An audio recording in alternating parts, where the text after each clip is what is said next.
Brooklyn strong, can't stop, won't stop from the Brooklyn block. B-R-O-O-K-L-Y-N, B-R-O-O-K-L-Y-N, B-R-O-O-K-L-Y-N, B-R-O-O-K, we well. Okay, we well.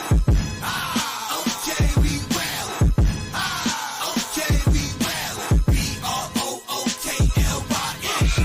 That hit. Cam Thomas. Just give me the ball, I'm fitting the score next. My J is all net, me and Jada just all next. Getting back on defense, hit him with strong flex. I'm official like a ref, trying not to get attacked. Can we go hard on Brooklyn? That's a promise. Watch me like a Cam, cause it's my time. Make sure watch me like a Cam, cause it's my time. Switch, they can't guard me, especially side the Barclays. Spin twin crosses, I can score with both hands. Midi flawless, and I get to paint like an artist. I'm a boss smith, so you should respect my handle. I see the big picture with the Nets like a mantle. In the future, I see us as champs too. And when we do, I'ma do a Brooklyn dance move. To stir that whole Millie rock like a fan do. That's a bet like my parlay on FanDuel. B-R-O-O-K-L-Y-N, B-R-O-O-K-L-Y-N, B-R-O-O-K-L-Y-N.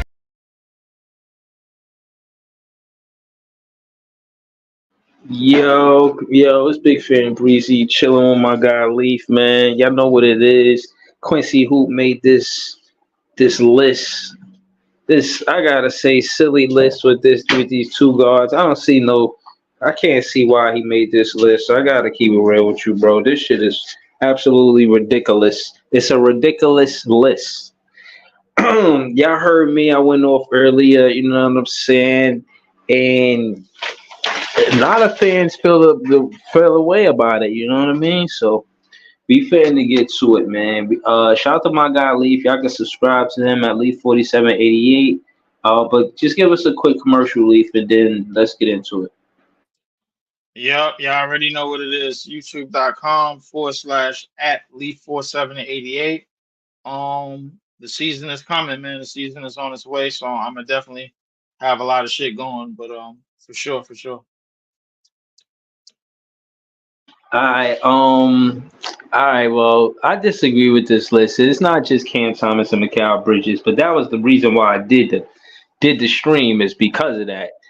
But it's not only that. You know what I'm saying? There's a lot of discrepancies. Y'all heard what I said earlier. Let's go to Leaf. What do you agree with about this list, and what don't you agree with?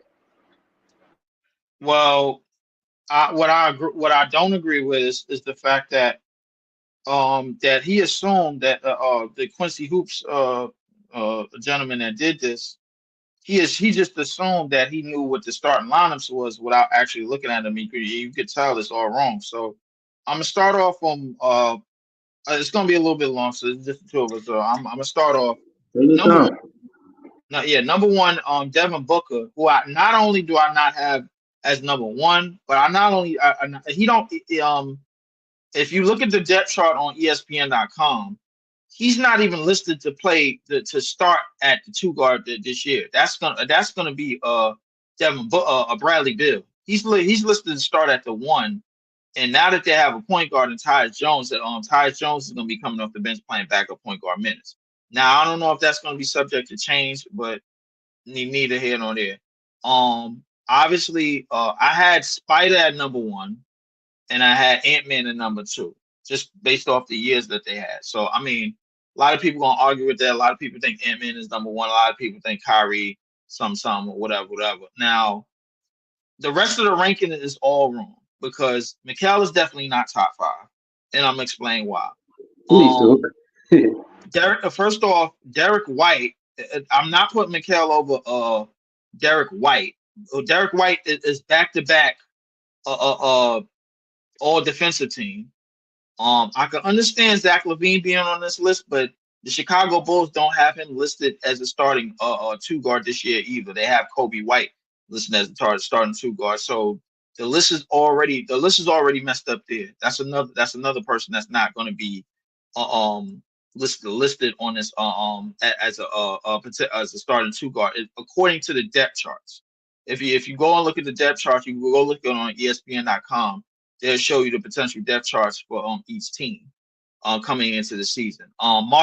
Desmond Bain is listed to play the 3. Marcus Smart is listed to play the 2, so that's out. Terry Rozier is on this list. He's listed to play the 1. He's listed to play the 1. Tyler Hero is listed to play the 2. So that's another thing wrong with this list. It's Damn, just a he lot of fucked things. his whole list up, bro. Yeah, yeah, Damn, yeah, yeah, yeah. He clearly, but he yo, clearly didn't do his homework. I think he AI listed this shit, bro. Like this I is don't know. I AI. don't.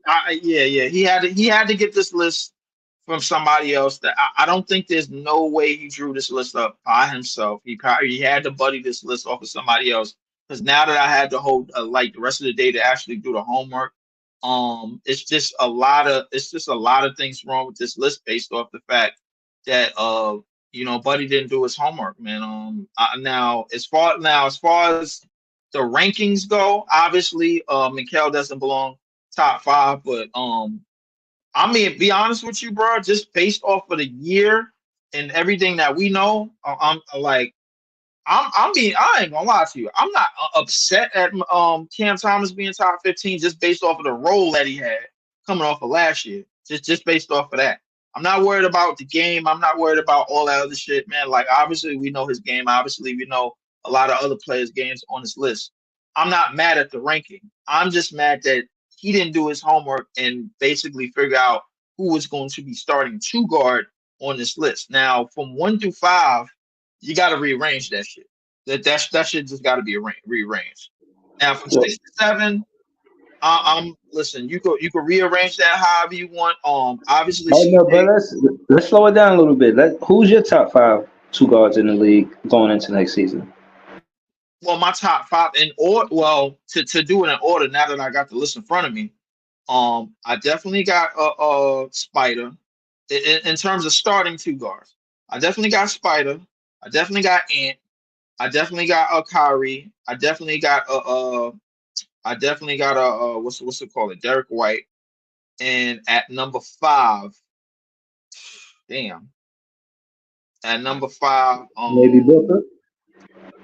no. Booker is gonna be starting at the 2. But if it is Booker, then I gotta rearrange it because I got Booker in my top 3. But if I had to rearrange it, it would definitely be Spider, Ant-Man, Booker, Kyrie, and Derek White because Derek White has made noise as an all league defender 2 years in a row, and just now came off Okay. a championship and a gold medal. So I mean, you can't really argue with that, man. Yeah, Results speak for I'm with you. Matter of fact, read off your top 10 because what I'm trying to figure out is, do you have Cam Thomas in your top 10 as a two guard in going into next season? no. I don't. I don't have Cam Thomas in my top 10. All right, But I don't think I don't think there's anything wrong with anybody not having Cam Thomas in his top 10 just going into the season just based off of the role that the switcheroo role that he had last year, and for him to overcome that still, like and that last year being his first year playing like real significant minutes, which we all know because obviously 3 years he been basically getting, like switched around and getting the short end of the stick. So based off of that, I don't have Cam Thomas in my top 10. Will he be a top 10 super guard after this year? We'll see. all right, but who do you have? We interested. We want to know. All right, so after that, I said after Derek White, I got CJ. Who else I got? I got CJ. I would throw Caruso on the top 10 because he was also a 2-time All Defensive Team as well. Um, so I throw Caruso in there. I throw CJ Caruso. I got I'm But gonna why? probably have my. No, I'll Oh, debate it after you finish. Go ahead, go ahead. You I what you got up to 7? CJ. I got CJ Caruso, Marcus Smart. I throw Zach Levine at 9, and then I throw whatchamacallit. I throw who is that? Who was that? I was gonna say damn, what was his name? I said Marcus Smart already. I'm gonna throw Casey. I'm gonna throw KCP at 10 because KCP just came off that chip, so and he helped tremendously. So, but that was my as far as starters. As far as people that I know that's going to be starting at the two, that's my top 10. But I mean, I probably got Cam right outside the top 10. I ain't gonna really jump the rope on it, man. So I mean, that's just me. I mean, all right. So my thing was with Cam Thomas, and to be honest, my list at minimum I had him at 10. He wasn't a top five guard. He was number 10. I did edge Caruso because of the defense. And again, first off, know my definition on why I'm saying what I'm saying. I Mhm. think that and I was comparing Cam Thomas to Mikal Bridges when I was saying about the definition. I think that a two guard needs to be able to create his own shot. He's the shooting guard. So if that's your position is to shoot, then the ball is going to be in your hands to shoot the ball. So in that, do you create your own shot, or are you a 3 and D player where you have to, you know what I mean, cut slash, find your spot without the ball? Cam Thomas can get to his spot with or without the ball. So I kind of edged him over the ones that can't get their shot without the ball because more times than not, the two guard responsibility is to play above the 3 point line.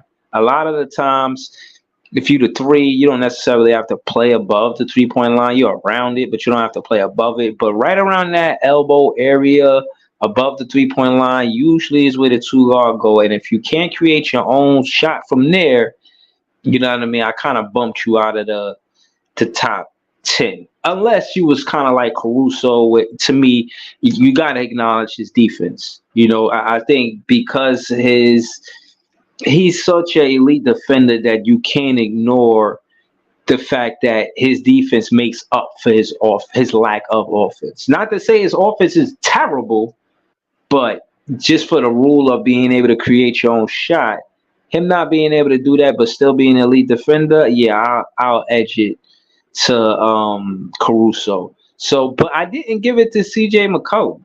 I thought CJ McCollum, I think his best years were in Portland. You know what I mean? I like him on the Pelicans, but to be honest, when I seen him miss that shot, like they decided to go to CJ McCollum instead of Brandon Ingram for the game in the playoffs, and he missed. So it just made me feel like he really not that clutch. He's a good player, but I don't think he's more clutch than Cam Thomas. I think it's close, and I got no real knocks on CJ. And again, this is all opinion. This isn't set in stone, anything like that. This is all projections of what happens going into 2025 season.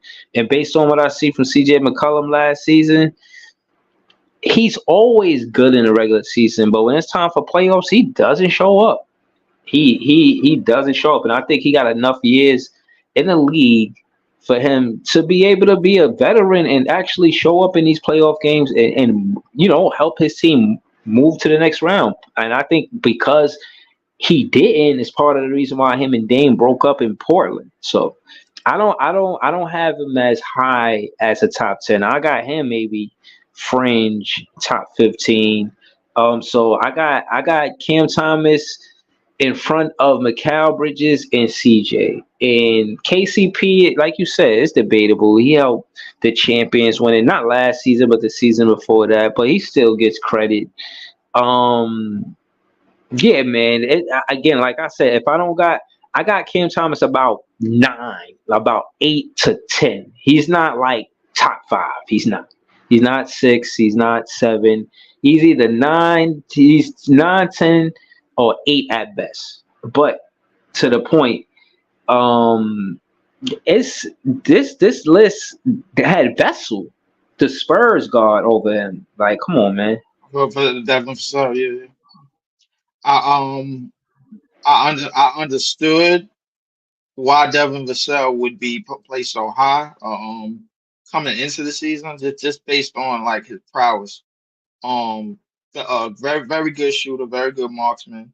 Create a little bit, not as much, but the way I basically the list is based off of overall play and how many boxes that you fill out as a player at the two guard position. It really don't even matter because like the rules of like positioning to what today, they ain't. It's not like back then or what your responsibilities was or what you needed to do. So the reason why I had Cam Thomas like outside of the top 10 is based on the fact that he really just came off his first year playing like significant 30 minutes per game, and he really wasn't even in set role. He was getting like riff raff. He was basically getting a riff raff basically the whole season, as we know. Obviously, the other two guards that I placed in front of him, I think a lot of them. Well, I've seen a lot of the body of work. The CJ thing you was at the CJ thing you were slightly wrong about. It was CJ that was coming up and big in second outside of the first round, and Dame that wasn't coming up. That's what it was, and I got the stats to prove it. So When I you look think back, CJ is more clutch than Dame in the playoffs when they play for Portland? no, I know he was. I know he was. You could go back to the run that they had in 2019 when they made the conference finals and they beat Denver in the second round. It was CJ that came up big in that game. Dame shot poorly down the stretch. And a lot of those fourth quarters in that game. So like CJ, um, at best in those Portland years was averaging marginal above 20 something points a game, and he wasn't even an all star. So my thing is like even though Dame got the accolades and the All Star, and he had the ball in his hand a lot, CJ did do his part. I'm not gonna leave CJ out on that, but that was Portland, and he was playing two guard then. Since he left Portland, he's been playing the point guard position. Now he's going back to two because they got DeJounte Murray, who he wanted, obviously. But I mean, they got him. They got and they gonna start DeJounte and him, which I think they should start Herb, but they're gonna start DeJounte and him, and that's how the depth chart is gonna go. But that's one of the reasons why I had Cam outside of the whatchamacallit. And it's controversial as it sounds. Um, I got at 11 and 12. I don't have Cam in front of Mikal. The reason being is because Mikal peaked with them 28 games that he did play two guard, and he just didn't use the same playbook as we know. So like my thing is like we like all of us is kind of waiting for Cam Thomas to potentially have the full year that we looking for, that we know he's capable of having. Hold We on, just don't hold on, know if hold we're on, gonna hold have it. on.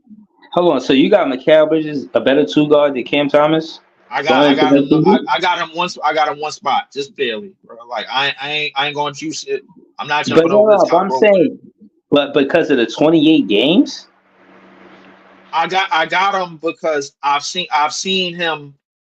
I seen what he peaked at, bro. Like at that two guard position in those games, as opposed to everything that happened to Cam Thomas in the games that he played. Reminds you, Cam Thomas, even though he didn't have a set role, Mikal basically just came into a new team and did the 28 games, and it was what it was, bro. Obviously, bro, as Nets fan, I'm not gonna go back and forth with you on this. That's just what I got, bro. Like it's just based off of that. Now it's All gonna switch as the year goes on, and obviously them roles is gonna switch. I think he's gonna substantially leap everything that and I got him. It's just because of all the other boxes. Obviously, we know who the better defender is. Obviously, we know who. Obviously, we know who the better 3 point shooter is by percentage.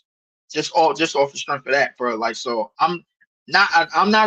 Like I said, I ain't gonna go back and forth with you with this, bro. I know how you feel about it, but that's just me for right now. I got him one spot ahead of Cam Thomas. That's it. Yeah, I feel you. And again, I'm glad you agree to disagree because I feel like Mikal Bridges lived off reputation when it come down to his defense. Last year, I seen him get cooked by every guard you could name, whether it be Anthony Simons, Terry Rozier. I mean, just Colin Sexton. Like, yo, Everybody. bro, like Just he was for the getting record, bro. he Just for getting the record, cooked. just for the record, bro. Like I know we was all in emotions. I never blame him for that. I blame the coaching. Be honest with you, bro. Like, Yeah. cause The if the coaching, organization. like I like, let's be honest, bro. If the coaching was different, Cam Thomas would have been in the spot that he was supposed to be in, and Mikal Bridges would have been in the spot that he was supposed to be in. Look, we just got to be honest about that. Now, if you Yeah. want to disagree with that, that's fine. But I blame No, most of no, that no. shit, bro, on coaching. Nobody defending the coach. Nobody defending that coach. That's a fact. All right. So I mean, yeah, I guess that's that with Mikhail and Cam Thomas. But The rest of the list, he just didn't read the depth charts, bro. Like Terry Rozier is not he's gonna be listed at the one. If I'm not Right. mistaken, I think Desmond Bain is gonna be listed at the three because Marcus Smart is gonna be the start two guard for Memphis. Um, Zach LaVine is gonna be listed at the three because they got excuse me, Kobe White. But a lot of these start lineups could change. But as far as going into the season, he got this list all mixed up. And I ain't gonna lie to you, to be honest with you, bro. Like I skid it because Tyler Hero is not on this list, and I don't think Mikal or Cam Thomas is better than Tyler Hero as a two guard. Yeah, I mean, I don't know if they got him quote unquote listed as a starting two guard. I think he is, but again, the Tyler Hero list. is a Yes. starting two guard. Tyler Yeah, Hero is a he's a starting two guard. starting two guy. I can't. It's no way that I could fit anything on this list, man. This list is terrible, bro. Yeah. This list is Um, all bad. It's all bad. that's what we talking about, though, Scott. I see you in the comments. You said what's the topic? It's Come on, a Scott. two guard That's is all that. going in. They project. What up, Scott? They projected the best two guards going into next season, and they had Cam Thomas at 15. So, Yeah. me and Luke was going back and forth, but it wasn't just the Mikal Bridges being at fifth that grinded my gears. It's the fact that, um, Devin Booker and Donovan Mitchell, and this is why I disagree with Luke. Devin Booker had an early exit. He got swept in the first round. And also Donovan Mitchell was hurt in the playoffs. And it's I like, got D Book at three. I got Spider. I got him at one just based off the season that he had. I got Ant at two, but Ant could climb. Ant could be number one after this year. Just for disclaimer. yeah, I think I got Ant number one, and I think I got Derek White like top five. You know what I'm I got Derek saying? White top five. I got Derek White I, at five. yeah, that's what I mean. Like even if he is number five, I got Is he him. is White a shooting guard Yeah. He or a starts small at two. Yeah, forward? No. Derek White nah, starts at the two for Boston the last 2 years, yeah, Oh, he okay. more of a two guard. But Okay. and he's starting at the two again this year. Oh, okay. so hold on, let's kind of read the list for Scott. See where he feel. They got Devin Booker at one. They got Donovan Mitchell at two. They got um Ant Man at three. They got Kyrie at four. Mikal Bridges at five. Just with the top five, how you feel about that top five right there? Okay. I can live with that. Okay, Yeah. okay. You could live with Mikal Bridges, a top five guard in the NBA, two No. guards in the No, no. next I can't season. live with that. No, no, not. That's the only one. That's the only one that's like That's the only what one. you know that game that you used to play that what don't go with this? They Right. used to go Yeah, what item don't go with all these items? Yeah. Yeah, he don't belong in the top five. They know better than that. Why Yeah. yeah, would they even do that? yeah. They, I mean, Jalen Brown. I could name 10 off Nah, the well, top. they nah, said Jalen Brown is nah. small, Scott. This small is forward. this list is the dudes that's going to be starting at the two. So they did all 30 teams. So they got Oh, so they did all 30. So they did one player. It's basically 30 players, 30 different teams.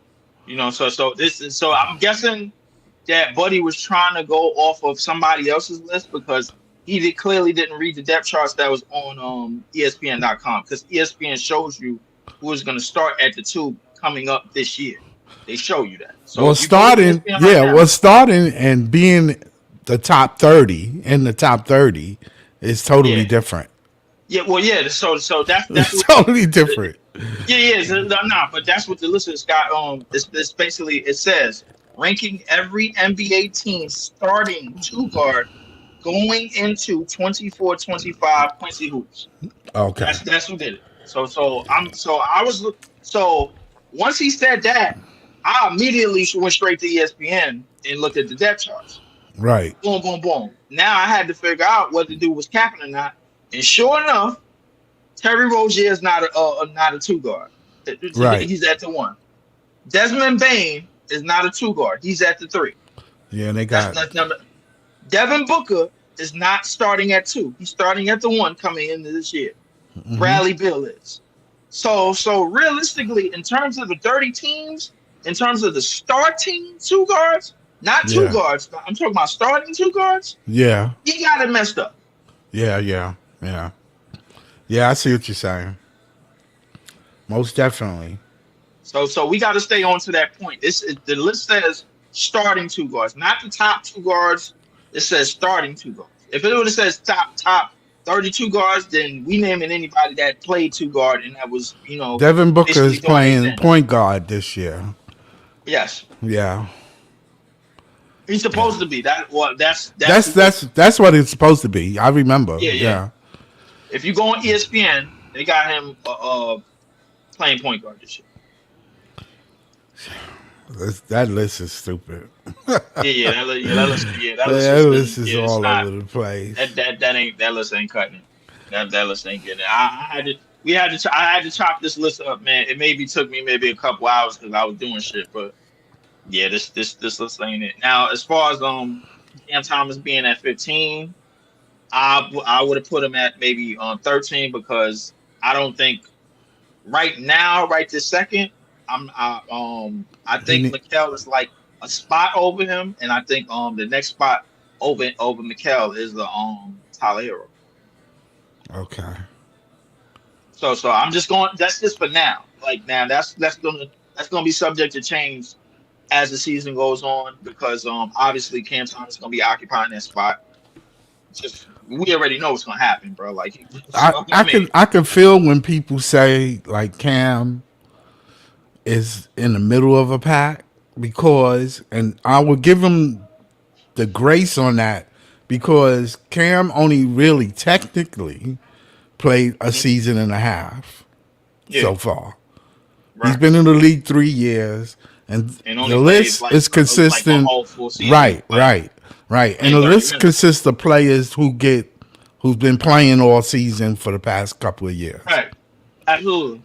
So we're going to see. We need to see Cam play and get the spot and just play. We're going to see that. Yeah, we're going to see that because we already know what we're doing. So, I mean. I think he's ready for it. He said he's ready. Yeah. I mean, listen, look. We ready to shit the bed. That's what we ready to do. So, I mean. Yeah. That's the only bad thing is that I got to watch my man play on a team that I know is tanking. I mean, well, yeah, that's how they set it up, Scott. I mean, come on, let's just show you. And this is what I keep going back and forth with Breeze about. I'm like, yo, bro, there's no way you don't play around with somebody that proved to you that he could average 20 points a game in this league without a set role. Right. Without a set role. Right. You can't mess around with it. You can't mess around with his timing in minutes and talk about, yo, I'm gonna pull him out because he's not doing this and that, and then say, all right, yo, we need him, and then the next coach comes in and then he does the same thing, and then you couldn't get a call down from the office saying Cam Johnson needs to take the last shot, not Cam Thomas, because we're like Cam Thomas, we don't know what he's doing with him because we had 27 pick. You can't do that. Right. That will never happen. Like I don't even understand why y'all worried about this. Like they're gonna put the ball in Cam's hand, and he's gonna shoot it 30 times a game next year. No. Don't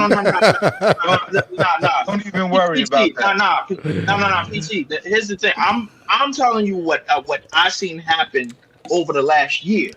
We saw a game where Cam Thomas got benched, and Cam Johnson took the last shot against San Antonio. We saw that. The coaching sucks. We know that. Yeah. But that's not just coaching because in that same game, and follow me, in that same game, we saw that Joe Tsai was sitting in attendance, and he came down to a lower seat, and somehow, some way, Cam Thomas was out the game, and Cam Johnson went in the game to take the last shot. Bricked it. We lost. These calls ain't just coming from coaching; they're coming from upstairs. Nah, I don't think so. I have a hard time believing that because they need Cam Thomas is a feather in Sean Mark's cap. He picked him 27. 27 teams passed on him. Then regardless of what we say, because I don't like the nigga either. Don't get me wrong, but they developed him. He's now an elite scorer in the league.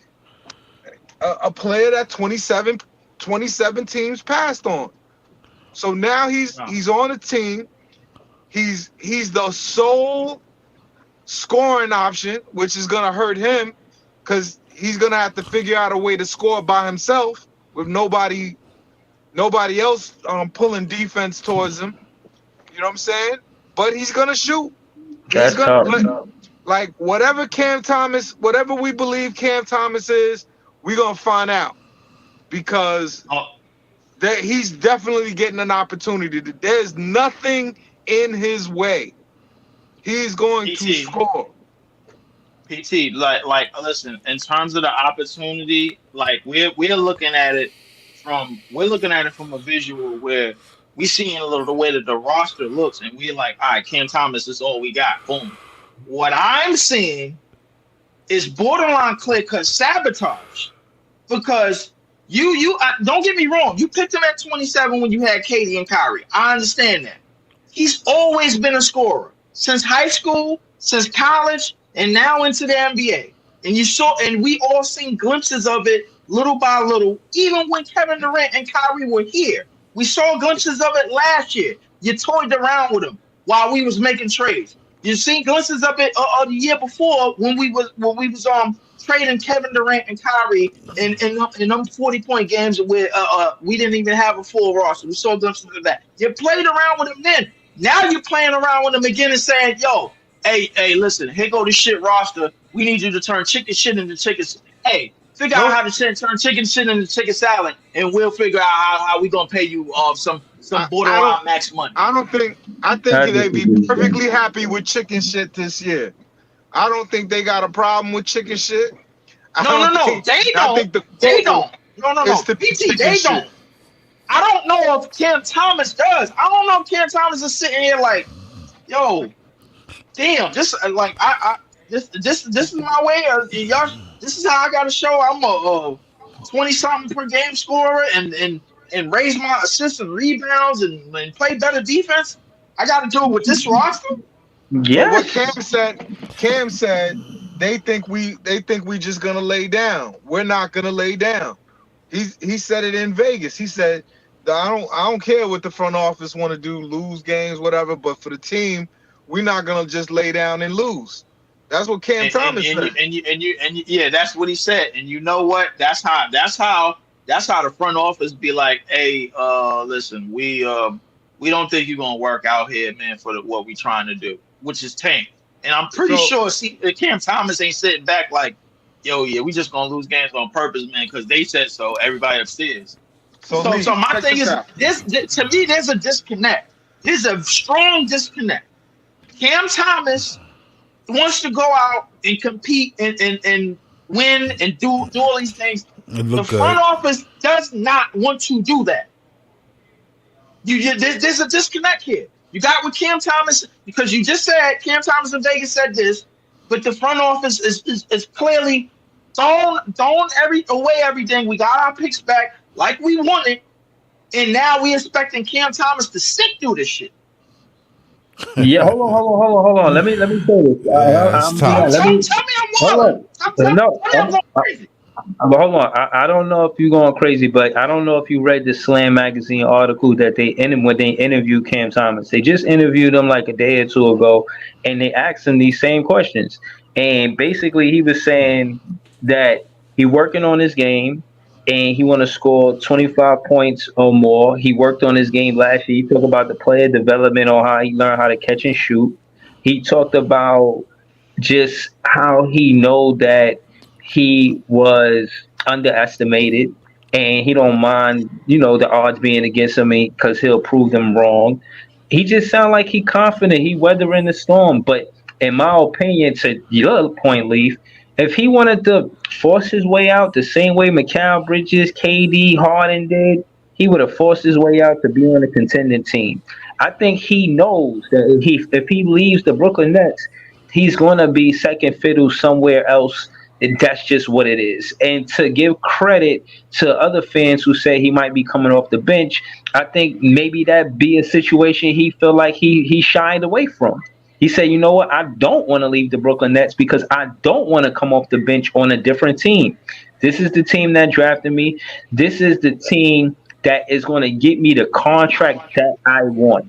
If you in Cam Thomas situation and you say going into my contract year, where can I benefit the most to get the max contract, if not max contract, the best contract that I can get? It is definitely the Brooklyn Nets. He has every reason to play his last remainder season in this contract with the Brooklyn Nets. It makes entirely no sense unless he feels like he wants to go to a team that's contending, come off the bench and help them contend. Which going into contract year, how does that benefit him? Because he definitely ain't gonna get what he worth. You feel what I'm saying? Yeah. He definitely gonna get the most bang for his buck Yeah. staying with the Brooklyn Nets. Yeah. He'll get paid here.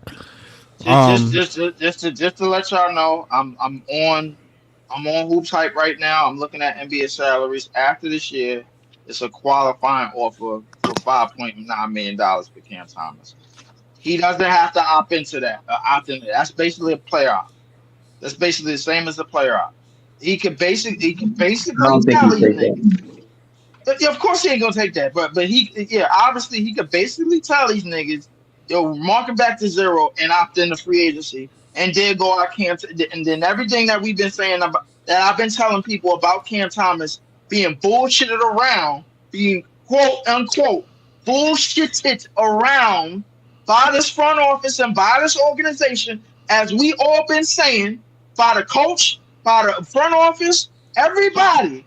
Everything that I've been saying comes in full circle, and then he turns around and then goes somewhere else, and the team offers him shit out the bag money. I'm talking about shit. Charlotte or Washington or somebody go offer him shit out the bag money, and he could go play with fucking LaMelo Ball or one of them point guard niggas that need a two guard. Then we all gonna be sitting here looking silly. I still disagree with that. They got Brandon Miller listed on this same list, and he's a two guard. I mean, according to the list, and they invested in a Brandon Miller. I think they just got a draft pick last season too. So I mean, to your point, I just don't see another team realistically taking on a Cam Thomas. And put and I don't think he wants to leave. And this is again contingent, and you know the politics of sports, so I don't know.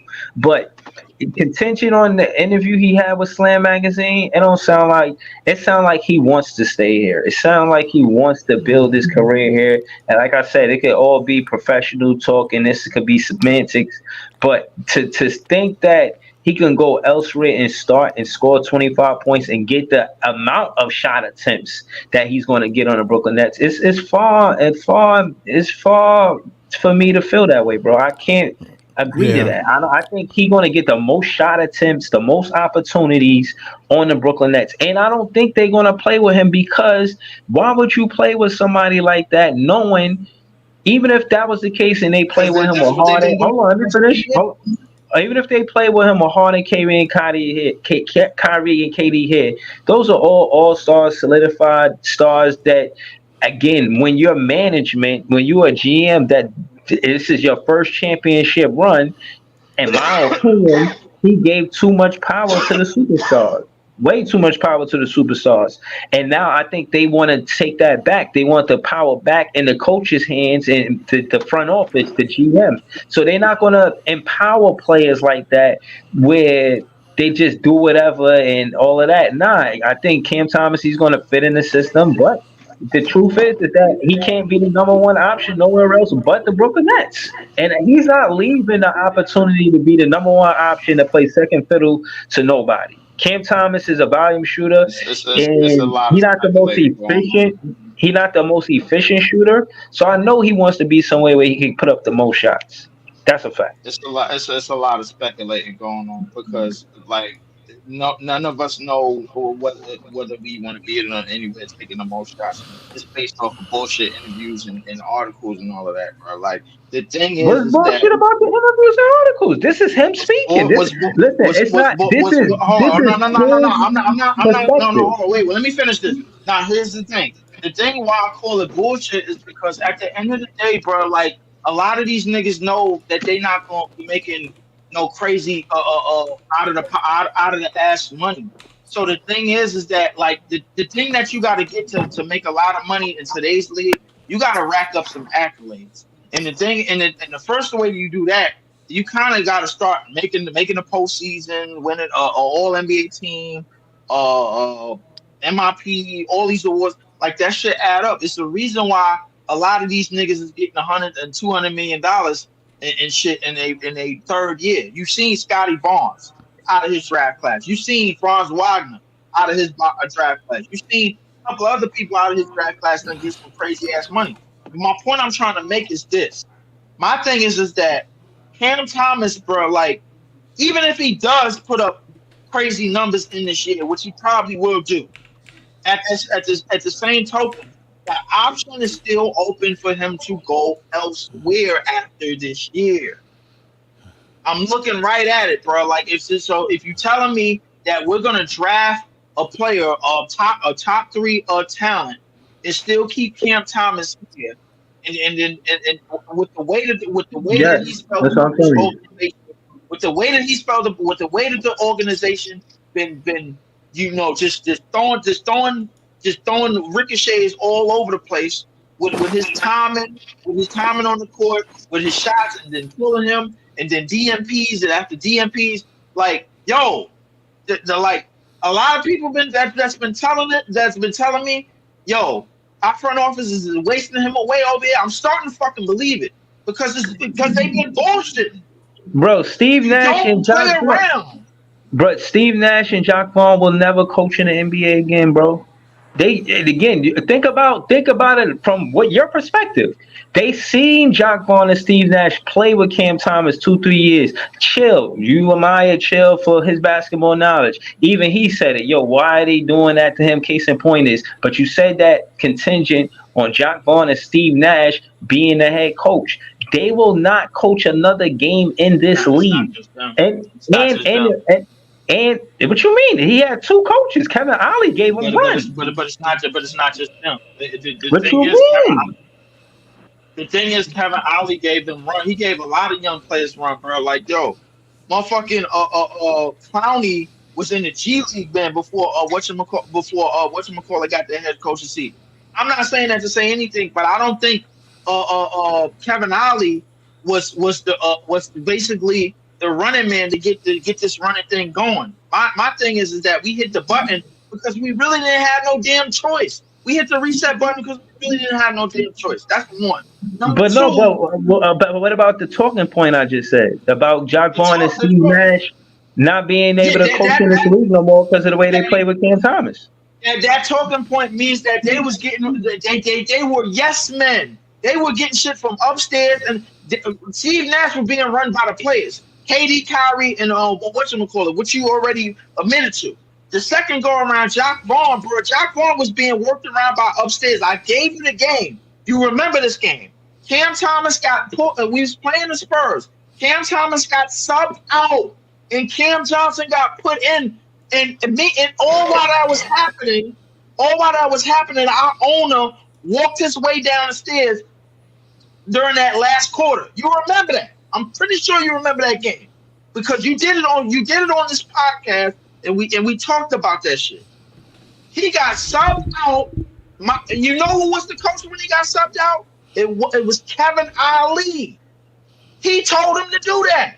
So my thing is like, yo, we just putting people in place that's gonna listen to them. They're not. The thing is, they're not listening to themselves and saying, yo, Cam Thomas, yo, he got to get minutes. The minute that they get told to pull Cam Thomas, they're gonna do it because their job is on the line. No, I think it's the other way around now. I think Sean Marks hired Jordy Fernandez because of how he was widely respected around the league for being an assistant coach. And I think Sean Marks understands that, you know what? I'm a GM. Let me be 100% GM because I ain't no coach. If he was a head coach, he would have been Sean Marks didn't he's hire not a head anybody, coach. bro. Sean Marks didn't hire anybody, bro. Like the damn owner did. The owner, the same owner, bro, that came downstairs No, I'm while not we was saying playing the he. I'm not. Spurs. I'm not saying he hired anybody. I'm not saying that. I'm saying that Jordy Fernandez is going to have a say on who plays and who doesn't. I don't think they hired Jordy Fernandez just to be a yes man. They had Steve Nash as a yes man. We They equal hired no. everybody to play yes men. Listen, what I'm saying Bro, is, we got this. We I'm don't not, have four coach in two bro, years. bro. I'm saying that it don't equal success, bro. It don't. It don't equal success, bro. That yo, Scott, man, can you just go on mute when you blowing in the mic wild Oh, sorry. crazy? Yeah, the way they tried to win, it did not work. Why would they keep being redundant, hiring yes men, bro? Net fan base damn near hated Jock Vaughn because he chewed gum so hard and didn't coach.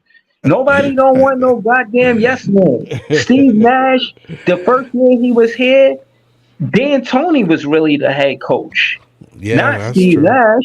So That's case in true. point Exactly. is that the times that we had yes men and where the quote unquote front office was running the coaches, we lost. Why would they continue? You understand what I'm saying? Why would they continue going a route where they know they're losing? They know they need to give a say to the coach. The coach needs a bigger voice. Don't give KD or the superstar the biggest voice. Don't give GM and Joe Tsai the biggest voice. No, they see all three times they did that, it was wrong. They didn't give no power to Steve Nash and Jock Vaughn. Like you said, they were yes men. I think this time round, they want to see what happens with that. Jordy Fernandez, like it or not, in my opinion, he had a say in Clax staying. Like, nah, we want to take Claxton seriously. Like, I want him part of what I'm Well, building. we Yeah, I don't could They we be have, don't that. know that. We don't know that. We don't bro, know that. That's why we would don't they know that. well, That's hold on, speculation. I'm not listen, I'm not saying we know for sure, but why would Jordy Fernandez say we making a priority to sign Clax and help him be decoy next season? You Before they trying to tell me signed he him. don't have a voice in the locker room if he's saying that to the media? Like, come First on. off, here's the thing, bro. Like, it's a lot of speculation about what Jordy Fernandez can do and what Jordy Fernandez cannot do. We don't know yet because there hasn't been an 82 game season to prove that. That's number one. We only going off of like a few things that he had said about maybe Clax here or maybe another player here, bro. That's all we going off of. Number two, Yeah. bro, is that they did this before. They don't forget they allowed Jock Vaughn to sign the players in the offseason that he wanted, and still they was basically pulling the strings like a puppet and controlling him. Don't you forget the signing of But DSJ they and what's lost. him called and DSJ and Lonnie Walker. Bro, that was all they let Jock Vaughn pick them and say, yo, hey, yo, these are the players that you're gonna play. Okay, cool. Hey, yo, this player that we got, yo, make sure he don't get that much time. Yeah, we're talking about Cam Thomas But because they it's the lost. DMP. They lost that way. Why would they continue doing the same thing if they continue to lose? Now, this isn't my opinion. This is the fucking truth. They lost. It wasn't nothing that they were doing as Steve Nash and Jock Vaughn. I watched the games. Y'all know I watched the games. Bro, I watched how they coach. Jock Vaughn said, I want to take 53s a game. That's the most laziest basketball I ever fucking heard in my life. Like, what the Very fuck is lazy, that? very So, lazy, so I'm especially so when you don't so have uh, to do it. so hold on. I'm saying that to say I'm not. I I respect Jordy Fernandez handle more than Steve Nash or Jock Vaughn. Steve Nash don't know how. He's not a play. He don't even look. He don't even look like he got a. He don't look vocal. He don't look like he got a big voice in the locker room. He looks timid. He looks like out of place. He didn't look like a head coach, in my opinion. He doesn't demand the attention and respect from the players in the locker room. It was just all bad. Jordy, Jock Vaughn, he smiled through the pain. The world, his house is burning down. He like, yo, I got this cup of water though. Like, nigga, what? Like, so I'm saying that to say I don't put Jordy, and again, Jordy has to prove himself too. But at the end of the day, why wasn't Jock Vaughn a part of a national team or Steve Nash part of a national team? They're not the same. This is a whole new, for lack of better terms, we turning a new leaf. Yeah. You know. All right. First off, don't ever use my name when you're doing that shit again, bro. That's number one. Number two, Jock Vaughn and Steve Nash, bro. Like, come on, like compared to a coach in the national team. First off, he coaching Team Canada. Don't make it seem like he coaching a gold mine like Team USA. All right, he coaching Team Canada. Bro, he had Shea as his point guard and Jamal Murray. Yeah, they got a good team. Shea, Jamal Murray, and who else? Shea. And Shea. Yeah. Shea, SGA, Jamal Murray, and who else? It's a couple of other NBA players that ain't even close to all world, bro. Don't make it seem like he was coaching a gold mine. That's number one. Number three. Hold on. Bro, they asked him to coach the national team, bro. That's nothing to sneeze at. They asked him to coach Team Canada. Yeah. They didn't ask him to. They didn't ask him to coach a Zamunda, like Team Zamunda, like that's a real team. Wait, hold on, wait. They asked Luol Deng to coach the South Sudan.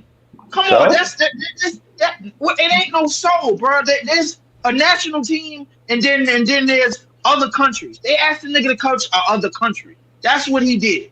That's what they asked him to coach. Luol, the president. Luol's the president. That's why he got South Sudan. Exactly. Well, so what's that got to do? What I mean, what point is that? Because you threw that out there, bro, like as if Steve Nash and whatchamacallit were like was it first off, Jordy Fernandez. I threw it out there like he was a bad coach, and you can't be asked to be a coach of a national team if the rapport around the league is if the rapport around the league is that you're a bad coach. That's why I said that. Yeah. Listen, Jordy Fernandez is not known for that, bro. You think? Hold on. When the hell they ever give an assistant coach that look? He never coached a day in the NBA. Why would they give him that look? You feel what I'm saying? That's that. You don't just get that look just because you know somebody. You actually had to have some type of skill, some type of rapport. You know what I'm saying? Yeah. Somebody had to recommend you. He was voted the number one assistant coach in the NBA by NBA head coaches. NBA head coaches. He was voted that. Yeah, listen, and I'm all right with that. But now he's in a head coaching role. He's basically a novice. In terms of the NBA, bro, he's basically a novice. Now on the national stage, bro. Hey, listen, he might be good. Does Canada have any gold or silver medals under his belt? I don't know. I didn't check. But at the same time, bro, as of right now, as a head coach in the NBA, in the National Basketball Association, he is a novice. So I'm not putting him over anybody just based on how it looked or just based off the things that he said or just based off everything that he was saying before the season. Because you know what you did, bro? He had Zach Edey. Hold up. How you forgot he had Zach Edey, Leaf? Come on. I didn't forget he had Zach Edey. Hold up, bro. Like, I'm gonna get to my point, bro. Because you know what you said this time last year. Talking about, you know what you said. Who did Jordy Fernandez coach? Zach Edey. He did coach Zach Edey. He coached Zach Edey, bro. While he was a college student. But let's get back to what I was saying, bro. You did the same exact shit past last season, bro, with goddamn bald-head ass Jock Vaughn. Believing in his monkey ass as soon as he signed on that dotted line when KD and Kyrie left, and then we went on them 28 games, bro, and then you came into next season and talk about Jock Vaughn was going to be a good coach. And the second that he benched But you know why? Cam Thomas, you turned your back on him. Bro, but again, first off, my name is Big Fan Breezy, so that means the big fan part is the optimism part. And yeah, before I seen him head coach again, while the record is 0-0, I'm gonna put confidence in my coach, bro. I'm not gonna, you know what I mean, be against him or not side with him. I'm doing what a fan's supposed to do. Now that being said, I recap every game, so it's not like I'm biased. I had to call it how I see it. So I'm saying all that to say that it wasn't because of the 28 games. It was more because of the contrast I had with Nick Nurse. Now the difference between Nick Nurse and Jock Vaughn was that Nick Nurse, to my knowledge, never coached before he was the head coach for Toronto. But he did have 5 years assistant coach experience in the same way Jock Vaughn had 5 years He also had assistant coach. too, bro. But go ahead. No, right. But my point, I'm talking about the 5 year assistant coach experience, and my point was that Steve Nash should have never got the job because he had 0 assistant coach experience. But now we're gonna have a coach with 5 years assistant coach experience, and that spell winning for Nick Nurse because he had 5 years assistant coach experience. And to your point, yeah, it has something to do with the roster. But when Jock Vaughn got the team, he had a good roster too. So I didn't think that he was going to be that trash where everything was he going to post game media and say, yo, we need to take more threes, about 40, 50 of them.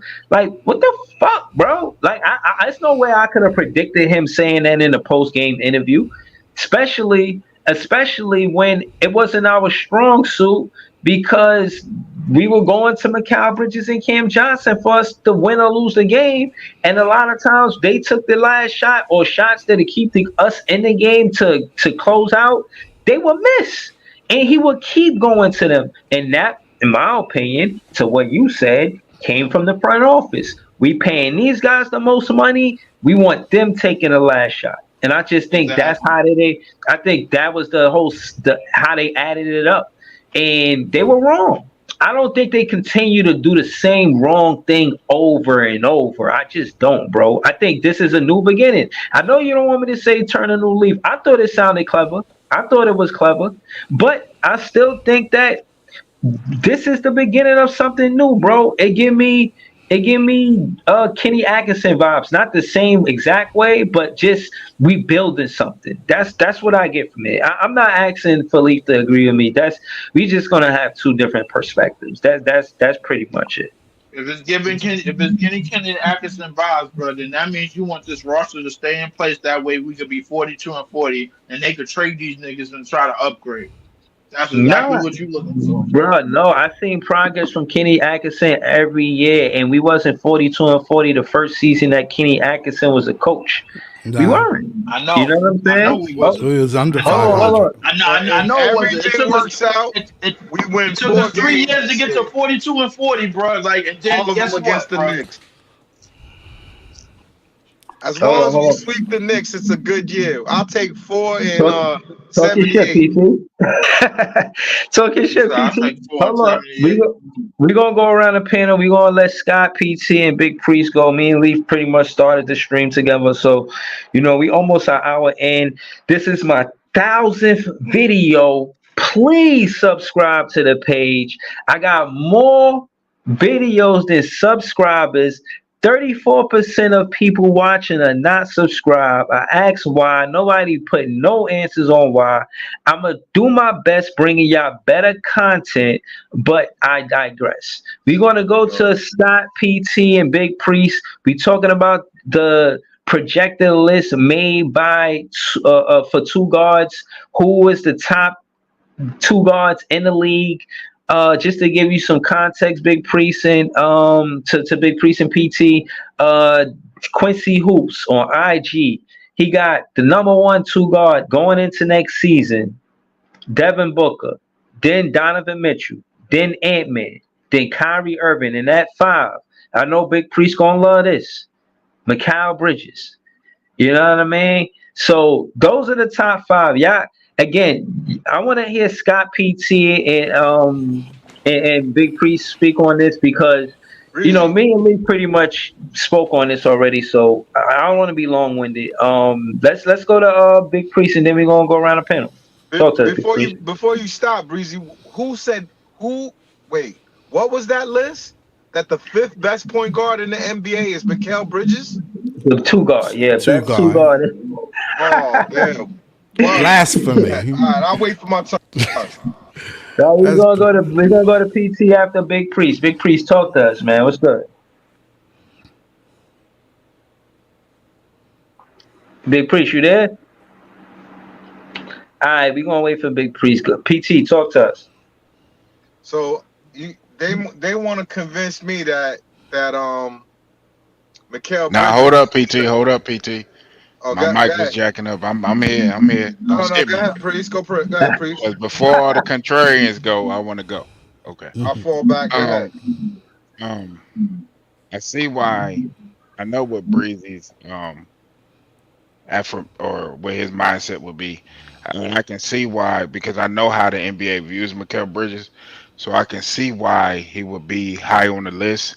Especially going back to his previous role, right? What he was doing in Phoenix, because he's like I say, like most a lot of people were saying he's one of the Hold most on, Big valuable. Priest. Was he a two guard in Phoenix or a small forward?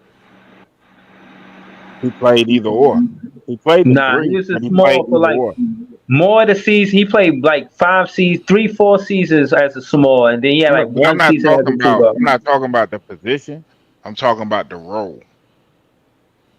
Whether he was a two or a three in Phoenix, his role was his role. And talking about playing off ball, defending, all these things. What he brought to the table was all these things. Where what they say? Jack of all trades, master of none. That's the type of player that he was in Phoenix. So they feel like in New York with Brunson and right now Randall and all these players, he would not have to be the master of none. He can go back to being who he was or who he is. See, I think us as Net fans, we get mad at the fact that he was placed into a role with us that he never was supposed to be placed into. You know what I'm saying?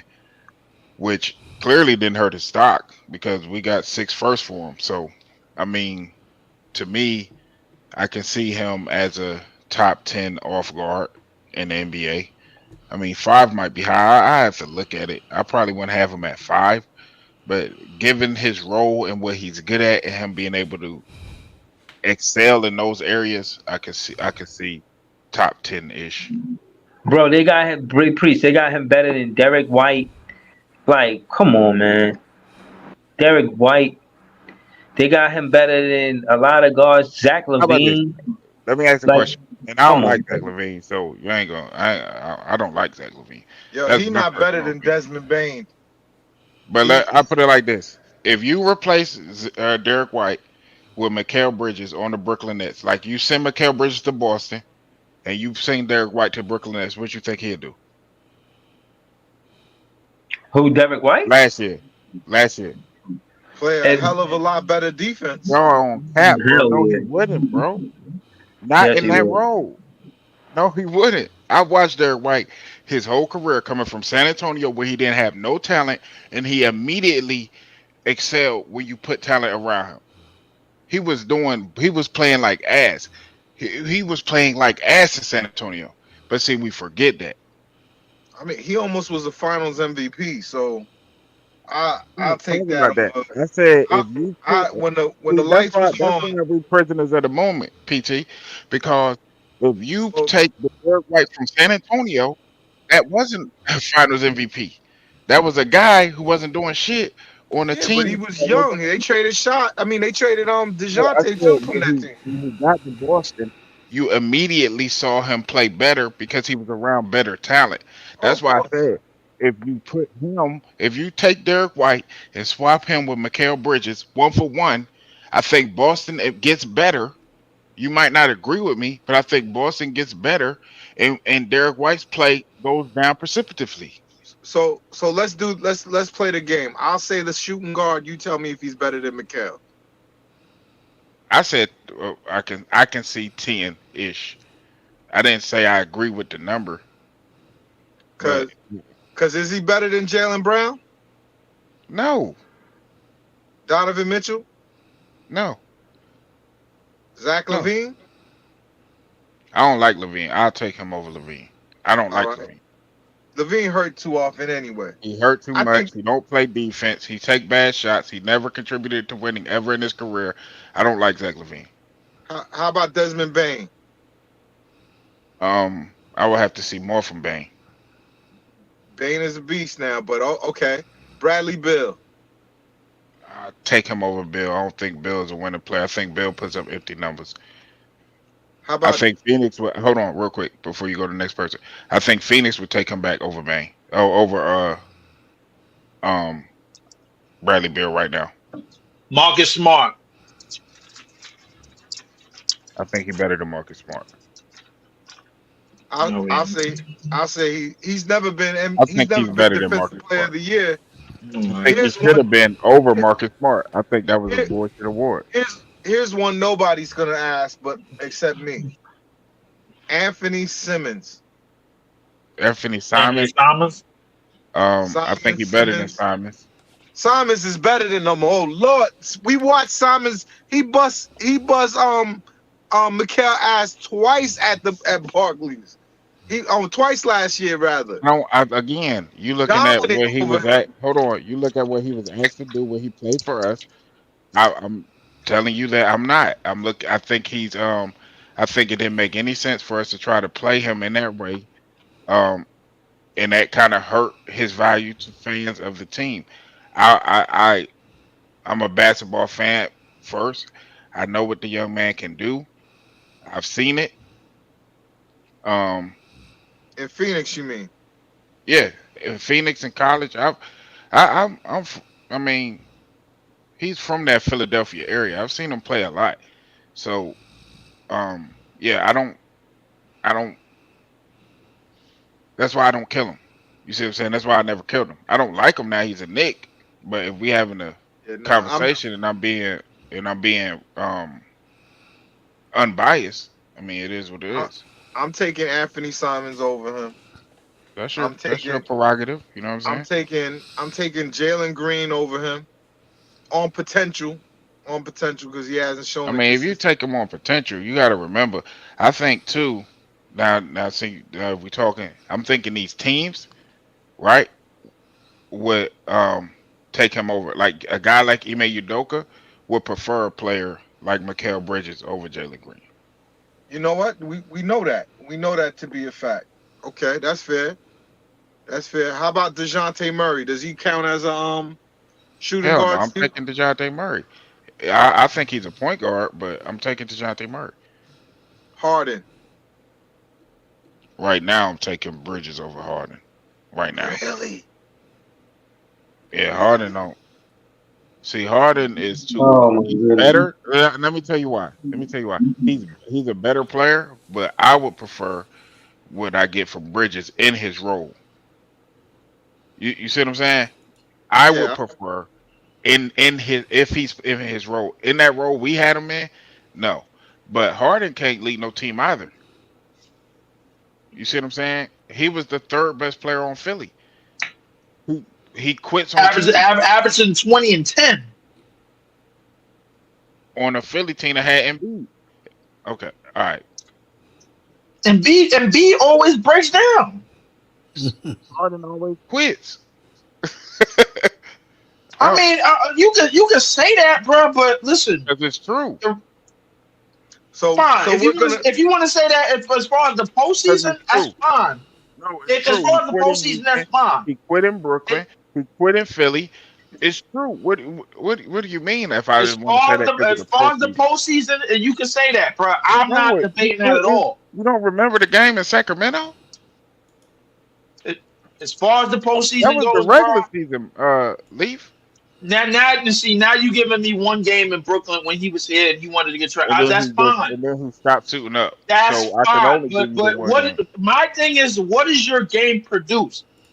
Harden is still 20 and 10, still to this day. He wasn't 20 and 10 last year with the Clippers. Fine, he wasn't 20 and 10 last year with the Clippers. You would know that because you've been to more goddamn Clipper streams than here any damn way. No, I've So been. fine. That What the fuck does that mean? I've been over there on Showtime channel. Man, I ain't getting into my that. my Go, my go my, ahead, bro. my point is this. Shout out to His Showtime. production his That's production crazy. That's value is nasty still work, better dude. than his production value is still better than McHale's. Still to this day. All right. Still. You There's know no who way Nasty you had work. debating that. you know There's who no had way an you debating excellent that, year? bro. I was Give it a talking to rest, bro. PT. You know a shooting guard that had a really good year last year shooting? Bogdanovich. He's too old now, but his I'm looking at his numbers right now. He was up there. Yeah, he shot good. Yeah, I think, but yeah, I think he, like you said, he's old. The other Bogdanovich, see, and this is where, see, and this is The where, one in Atlanta. yeah, I might take him over because of his skill set. I like his skill set with the catch and shoot, with all this and that, and I like what I saw from him in Serbia. But see, it's all about what you're asking the player to do, right? I believe if I believe he's a better shooter than Mikal, so I'm probably would like him better if we got the right pieces around him. You know what I'm saying? So it all depends. This is not just a Mikal Bridges thing. So and I would probably take him like right if they had, like, for instance, if the Clippers had DeJounte, I would take him over Harden and with the Clippers Yeah, I would too. because the Clippers just need that playmaker. Uh, I don't know. I'm not saying, and then I'm not saying that Harden is better, or excuse me, that Mikal Bridges is better. I was asking the question over who I would take. Harden is a point guard anyway, so it wouldn't even be in that conversation. But go ahead. Go ahead, PT. Yeah, nah, man. I'm not impressed with I mean, I get Bridges that. at all. He But I like think part of that is the team fault. But yeah, not but I'm just saying like I want a guy that's gonna get that position. Like look at how Cam Thomas is acting. You know what I mean? With the idea that he's the face of the team, he's the man of the team. Like you've seen no quotes from Mikal Bridges like that before. You understand? He he he's a capitulator. You know, like the type of character of person that a team says, I'm gonna make you the face of a major team in a I major don't city. think that Brooklyn is making him the face. That's where me and you disagree. I don't Oh, think Cam? Brooklyn is making Cam Thomas the face. I think they were looking to try to do that with Mikal until it didn't work. I Right. think they're looking at whichever pick they get, and this is just my opinion. I don't have any insiders or anything like that, but I think they're looking at whatever pick they get, and they're going to try to make that player the face. But again, I don't whether it be Ace or Any of them. Cooper, Harper or anybody. yeah Cooper Flag, Right. especially a Cooper Flag because that, like I said, I feel like that's their type of guy. You know what I'm saying? So But I feel like they would we want the new can't, KD because yeah, Marks loved KD even to but the hold end, on, even but after he hold was on. gone. Go You ahead, P. know, I just wanted to say, even if y'all right about that, you can't skip over next season. You know what I'm saying? You can't skip over the season that's coming. It gets to that draft. So there's going to be games played, and he's going to either make no, I his get mark that. to be a staple part of this franchise, part of this ball club, or not. And if I was a betting man, I would bet that Cam Thomas is ready to take on the responsibility of being a franchise player. He looks up to the task. You would He lose does, every Yeah, bit of your goddamn money, bro, if you did that, bro. Because nah, the thing man. is, I might Because come up. it ain't about what we want. It's about what the team wants, what the franchise wants, what the general manager wants, what the owner wants. That's the part that we kind of skip over.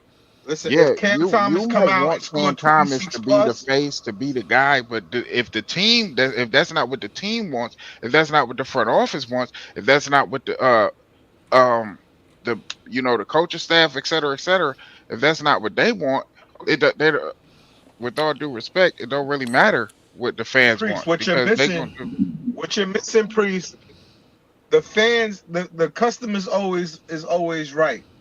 If not Cam when it comes comes out to and not balls when it comes out, to $1 billion corporations, bro. It's not. no, no, no, no. Hold But on, here's what I'm let him saying: finish his take. Let him finish his take. Go ahead, PT, because I want to say something after that. Go ahead, PT. if he comes out, nothing in his way,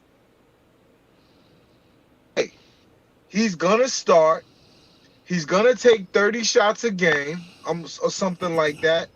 20. He's gonna take 20 plus a game, right? And if he's anywhere even a little bit efficient, he's going to average 25 plus. If he does that next year, there's not they can't trade him, they can't move him, they can't do nothing. They have to bring him back. And not only that they bring him back, they got to sign him. There's like this is all in Cam's hand. If Sean Marks can do. He's an unpopular GM in a city that don't like him. And if you have a ray of hope like Cam Thomas, there's nothing he can't even say nothing. He just got to give him the keys. Cam can create a mutiny and take over the team just from scoring, doing what he does best. As long as he does that, nothing can stop him. Hold on. I want to read Orange Spiegel comments. I'm gonna get to that, but then I'm gonna get to what you guys were saying. He says, "I agree. Facing Nets isn't on it yet. Or it isn't yet on the Nets." Shout to Big Priest and PT. Orange Spiegel also follows up and said, "If we were offered a lottery pick in 26 for Cam, I would do it." Now, again, this is all gonna be contingent based on what season he has. But to the point of Big Priest and well, basically Big Priest, they didn't know what they were doing. We know Joe Tsai didn't know basketball when he got the team. All Joe Tsai was said, "Can we afford him? All right, get him." That's basically what he did. Oh, can we afford Harden? All right, get him. KD and Kyrie made the decision to come here together. They didn't scout them. They didn't do no basketball that they were supposed to do to say, "All right, now we're gonna get these players," because they fit what we're doing.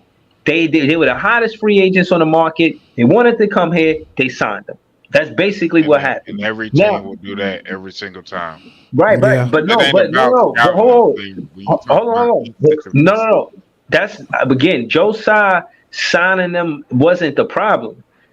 Sean Marks firing Kenny Atkinson and giving KD and Kyrie the power to hire the new coach was the problem. Giving KD the power to say, "Me and Kyrie going to skim money off of our contract to pay DeAndre Jordan to get Jaron Allen out of there," was the problem.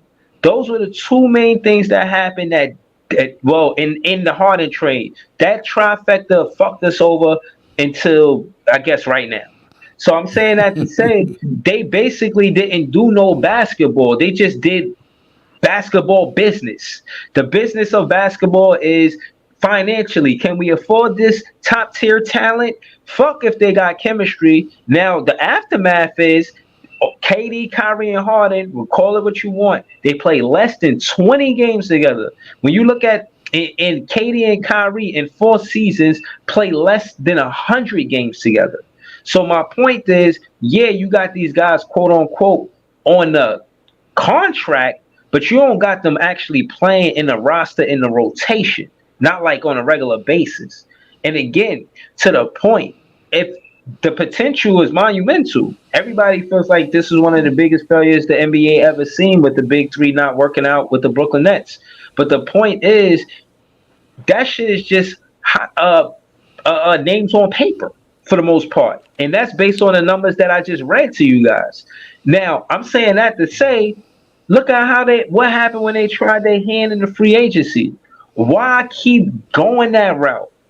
Take the free agent, take the draft route, and yeah, again, to y'all point about the orange point about whoever in 2020 we draft is going to be the face of the team. I'm not even looking to debate that. You know why? Because everybody that I see Cam Thomas play next to, from Ed Sumner to motherfucking DDJ to Kevin Durant, he played good next to them. So it don't matter who we draft. I don't feel like it's going to make Cam Thomas worse of a player. Like, he's, in my opinion, going to be a player that has a year on his belt of quote unquote leading a team, or at least being the number one option on a team. So when that guy when that player come in, low key, Cam Thomas going to be a vet to them, a young vet. And I don't think they're going to get along. And every team, if you watch basketball, for the most part, in your starting lineup, you need more than one shot creator. There isn't a lot of championship teams that you're going to mention that only have one shot creator in their starting lineup. So Cam Thomas, even if he won't be the number one option because of this draft pick, you still want to have two shot creators in your starting lineup. So he fits regardless of the direction the Brooklyn Nets go. I gotta disagree with you, Orange Spiegel. Again, everybody keeps saying this shit about 2026 and how it's gonna be a better draft. PT too. I listen to you, AJ Debantia or whatever his name is, and all of these players, they're gonna come out the draft. But again, I keep asking y'all, can they put up the same numbers in a rookie college year that Cam Thomas did? Can they average 23 and a half points in their first rookie year as a college freshman? That's not an easy thing to do. So him being a But it's second not all option to about the any of numbers. these guys, it gotta be a close 1 and 2. It ain't gonna be no wild gap. It gotta be a close 1 and 2, bro. I don't really see them just being the number one option over Cam Thomas immediately right out of college. I don't see that, bro. But it's Yeah. not always about the numbers. When you're a talent like that and you go to one of these programs who are predominantly national championship caliber programs, you're not going to always have the numbers like you want to say, like Cam put up at LSU. So when you talk about that kind of thing, like at Duke, Cooper Flag might only average freaking what 15 points. You know what I'm saying? But that's not what they look for. They look for how can you play next to other great players. Number one, when you're the guy, how do you how do you do? You know, they look at those kind of things. You talking about a guy like for instance, a guy like Shea at Kentucky. You saw how he played. A guy like Anthony Davis at Kentucky. Anthony Davis, I believe, averaged only like he didn't average hardly anything at Kentucky, like 13 points, something like that. Had only Okay. averaged a small number of points. So in Okay. college, they scouts look at more than that. They look at Yeah, the they skill look at set. upside potential, physical Yeah, ability, because a lot of times these that's why 19-year-olds aren't the best. That's why even with Cam scoring output, he fell to where he fell. You see what I'm Yeah, saying? So it's not just about numbers. We don't just look at numbers. They look at how the guys play on the how guys play on both ends of the court, the guys motor, guys basketball IQ, all those kind of things. That's why a guy like Dylan Harper, who might only average 11 and nah, he's gonna get 15. I'm not even I'm just He'll get spitballing. 15. Who may only average But 11, but 7, and 8. LSU is different. When you looking at Cam with LSU, the second best player on that team was Trendon Watford. He did all the scoring. That's why Trendon Watford became such a great passer, because he just basically got Cam the ball in college. And you know what I'm saying? That didn't impress the league. The league still saw like things in this game that they didn't like, and he had to prove them wrong. This is his season to prove them wrong. Like, going back to college, he's the for Oak Hill, a school that had Melo at it, I believe, Yeah. or other greats. You know what Yeah. I'm saying? NBA who's who. He's the scoring champion of that school. Facts. No one has scored more than him. So scoring, we know scoring isn't the thing that holds him back. It's everything else. If he could come in this year and just go ham, That's the biggest thing that can happen for the Nets. That's not getting a lottery pick. To know that he's a guy that helps with the rebuild, no matter what role he's at.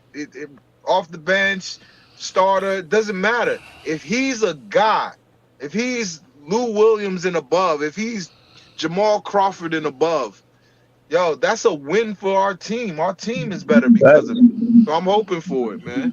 Yo, yeah, I agree with you. I agree with you, Oren. I mean, PT. Oren says CT is an asset on the rise, which means will be soon in a year will be time to sell high. And that's my thing with fans like CT. These, in my opinion, comments, I fuck with you, Oren. But this is a vague comment. I would love to hear an actual trade offer because the window matters too. And again, to my talking point, they gotta be two shot creators in the starting lineup. You give up Cam That Thomas, you depends on gotta what it depends on what the team is trying to do though. When you talk about two shot creators, if you have a in the floor starting general, lineup. Yeah. if you have a floor general like a Dylan Harper or like a Chris Paul or whatever, it don't got to be that.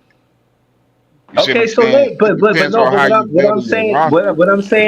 what I'm saying is, okay, you don't want to call a floor general a shot creator, but that's what he is, bro. It's just a different name for it. If he's finding guys open, and that's because he's drawing the double team, and the defense has to gravitate towards him because of all the gravity that he brings. Bro, that's a shot creator. He's creating shots. He not maybe be creating his own shot, but he's still creating shots. So I don't look at that as a different thing. I look at it as the kind of the same. You know what I No, mean? you It's said it more. has to It's be. What you more. said was it had to be two shot creators, or you're going to want to have two shot creators in the starting Yeah. lineup. And I said Yeah. that depends on how you building your roster. That's not No, I'm necessarily saying true. I'm saying championship teams more times than not, all of them have two or more shot creators in their starting lineup. If you disagree, Big Priest, at least give me a championship team that didn't have, and try to make it as a recent. A championship that team that didn't have more than two or more shot creators in the starting lineup. Like Um, I mean, you can look at a team like the Detroit Pistons in '04. we talking I 20 think years ago. okay, okay. So all right, you look at the Warriors the way they were constructed, right? Curry can create his own shot, but they really had the floor generalship of Draymond Green that created and gave all those other guys space because Clay wasn't good off the dribble. Who's the other guy? The dude, Harrison Barnes, he was just trash. So um, the Golden State Warriors, that dynasty might be an example before they got Kevin Garnett. If you look at a team like Cleveland, they had LeBron who created for everybody else. You know what I'm saying? It all depends on how you build your team.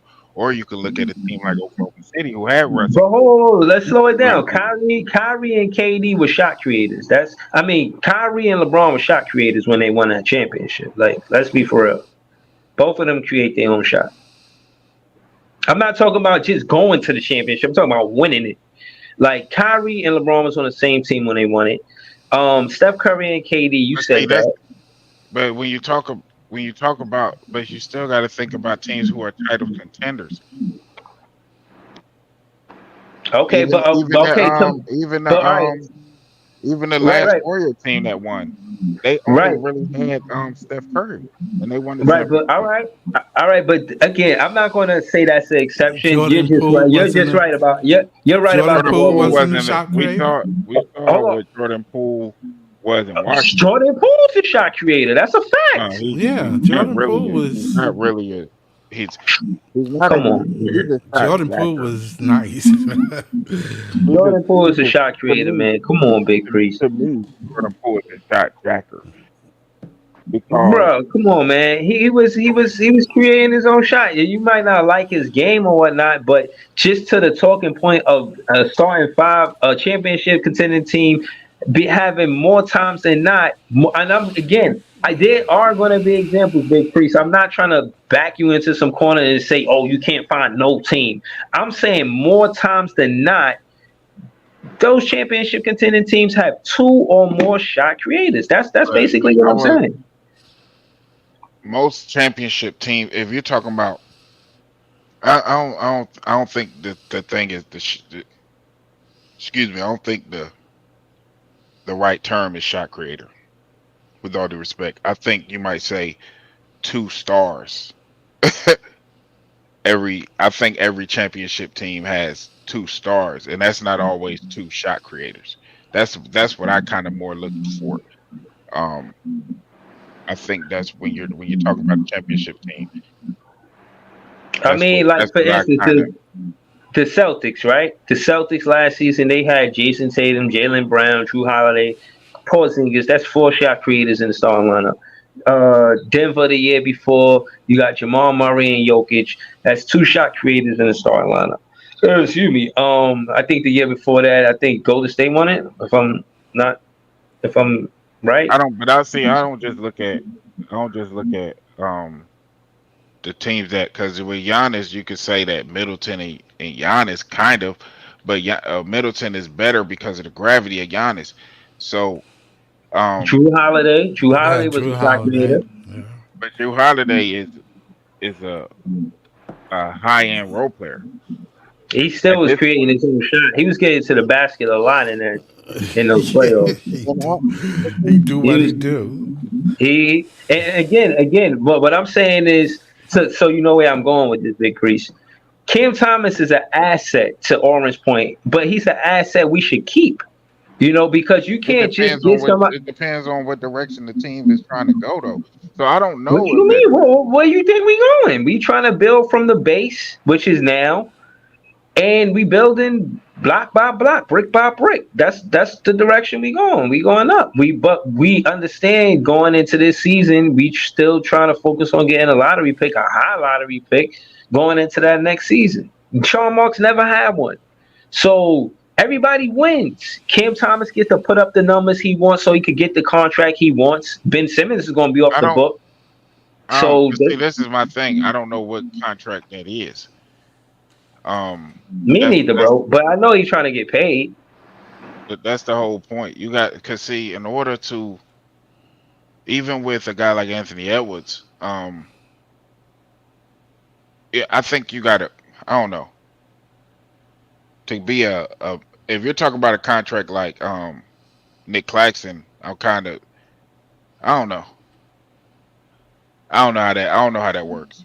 Yeah. No, I'm not saying that Because I know exactly how the it's contract. because when it's, I don't see Cam as a max level guy, so that's why I don't at least right now, and I'm not No. saying that he can't grow into that, but right now I don't see him as a max player. So um when you talk about the contract, that's where I kind of get it's if No, no, he no. We don't. But again, for I'm not. instance I'm not. for I'm instance not questioning. let me land it real quick because All I'm right, go ahead. rambling. For instance, if you're talking about him asking for a max contract, I would move him before I would pay him.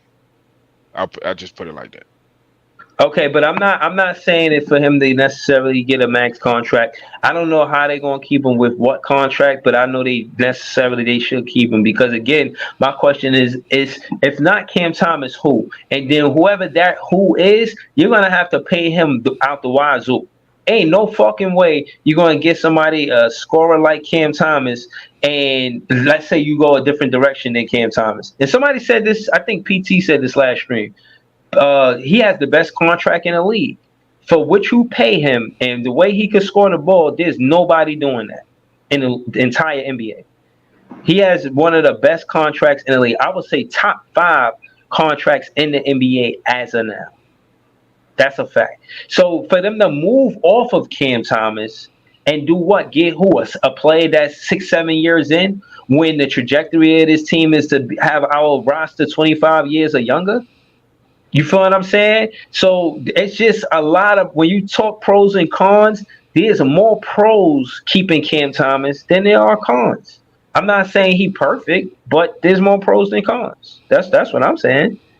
So I give at the end of this season, I don't think he's going to be number 15. I think it's going to be clear and evident to all fans, not just Nets fans, but we the best fans, that he is more than a top 15 guard. Like Quincy Hoop says in this list.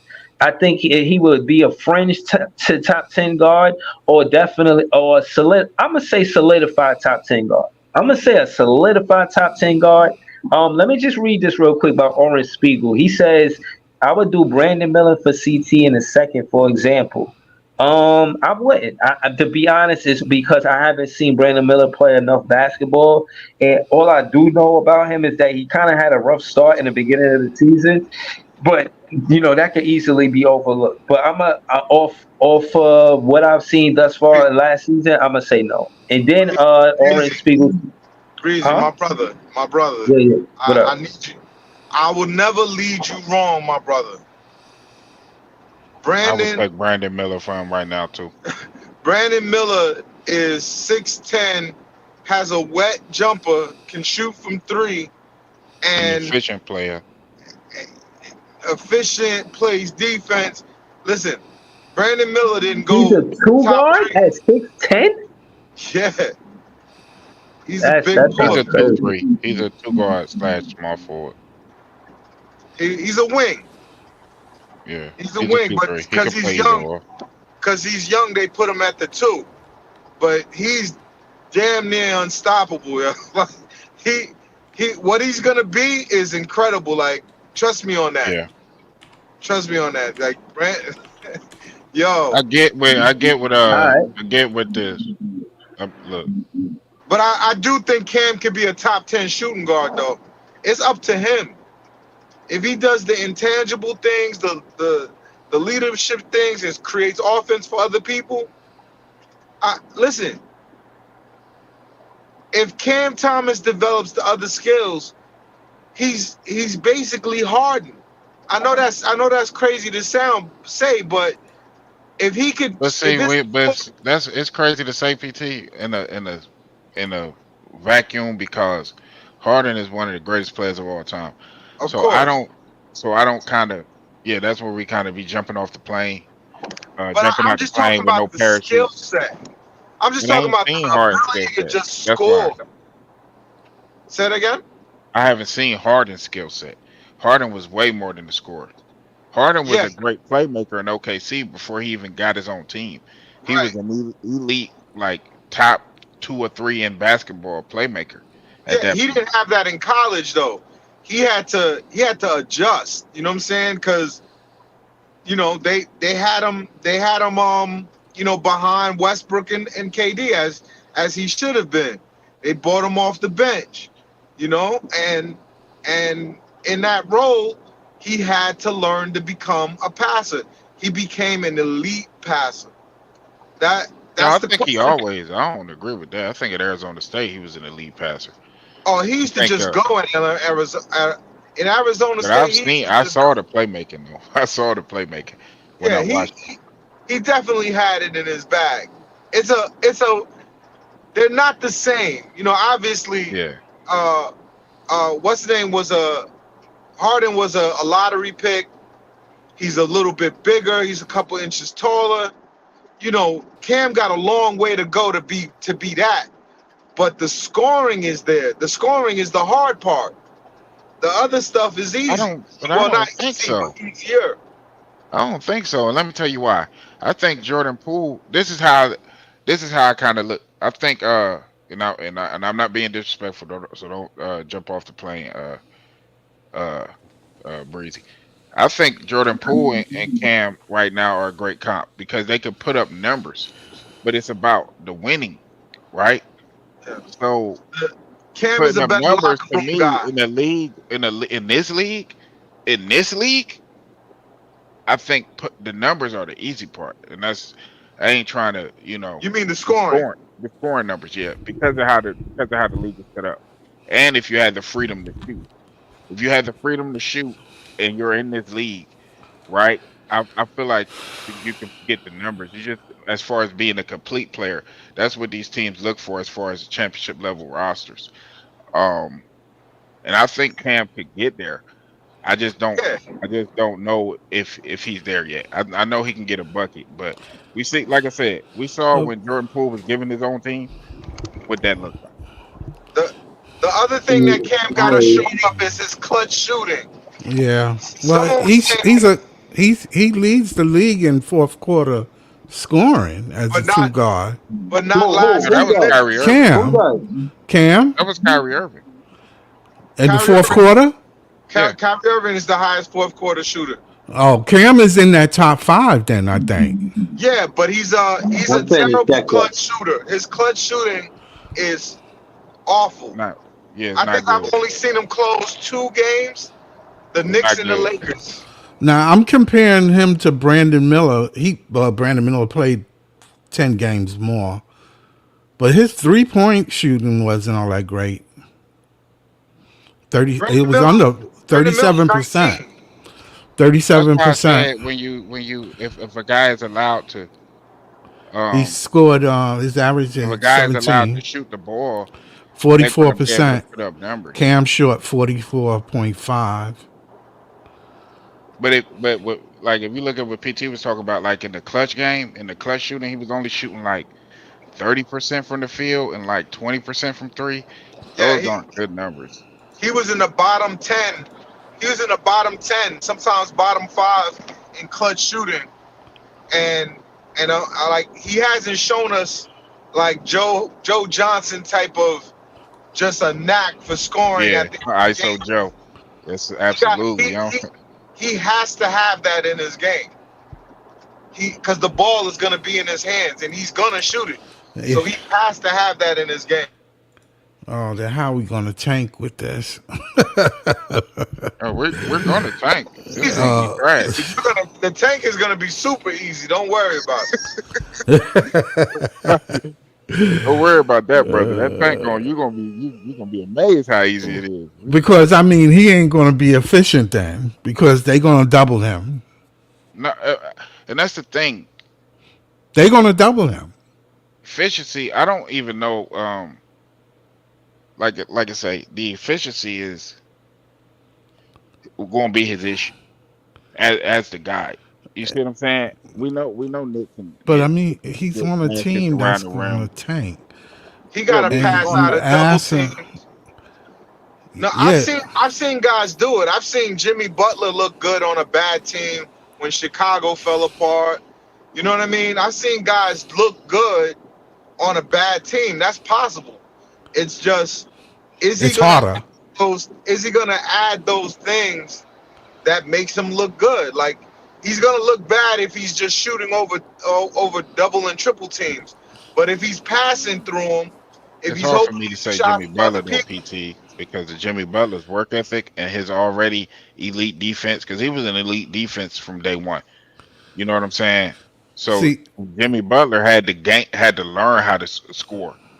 You know what I mean? I think to me in this league, the defensive part is harder. That's just me. You think so? I think do. it's yeah, harder to I score. think that's a good point. That's a good point. No, Like in this even league, with I think it's harder to defend because the league is built for scores. Oh, okay. Yeah, that's why I say that. In the I agree. '90s, it was easier to be a great defender because if you had the basic tools, I can You- agree with that. yeah. I'm just saying he's on a team that's tanking Yeah. that he has to prove We had more 30 his point game. per game scores than ever. And will we hold at that one time. against him? You understand what I'm saying? Is people going to hold that against him if we tanking and No. he's not producing the way You we wanna know why, want Scott? with results? Because people Scott. live on results. Scott, you want to No, know but- what? That's not what they're gonna judge Cam Thomas on. Okay. They're gonna judge him on what he's famous for. Can he score? Can he create offense? You know what I'm saying? Like it's winning. Everyone knows the Nets aren't trying to win. Okay. The entire league knows that. I So they're know not it gonna too. hold that against Cam. They're not gonna hold that But against. but the real question is how much can his overall game grow while Yeah. he has the ball? in Yeah, his I mean, you hands? asking him to grow I mean, like we already know he could put with up players 40, that's not bro. going to score. around him. Yeah, but So he's passing the ball, and it means nothing. It's not an So assist. he's got two good corner three shooters on that team. He's got Clowney and he's got Wilson. They both you they better, both well, nigga, listen. Look, erase that shit, bro. You better figure out how to run the break and throw a lob or something, my nigga. Like, I ain't that, with this shit. I don't know if he got that in his Figure bag. out how to munch 5 assists, my nigga, on a fast break or something. I don't know, bro. Like, listen. I'm not saying that it's impossible for Thomas. What I'm saying is, it ain't. Especially this it's shit, going to be harder. It's going to be harder. We have to admit, it's going to be harder for him. To me, bro, right? And one more. Well, hold on before you go, Priest. Like, to me, the way that they want to play, and as far as the coach goes, bro, if you look at where he just came from, Sacramento had one of the highest paces in the league. So, like, I would at least say, bro, like, somebody somehow, some way, the ball is going to get up and down the court. Somehow, some way. So, I don't got no. Cam Thomas is still young enough. To do that. I mean, did they really have a lead guard during that time outside of De'Aaron Fox? Most of their fast breaks were ran by Sabonis. De'Aaron Fox is in That's an elite guard. That's an elite guard right there. They had one. And then before them, you had and at a time you had him and Tyrese Halliburton, so you had 2 elite league guards. So he wasn't elite at the time, but I get what you're saying. But like, Tyrese was an elite and an elite point guard as far as floor general coming into the league. Listen, listen. I disagree with that, but like, I ain't got time to argue. But listen, my whole point is this: did you watch Halliburton in college?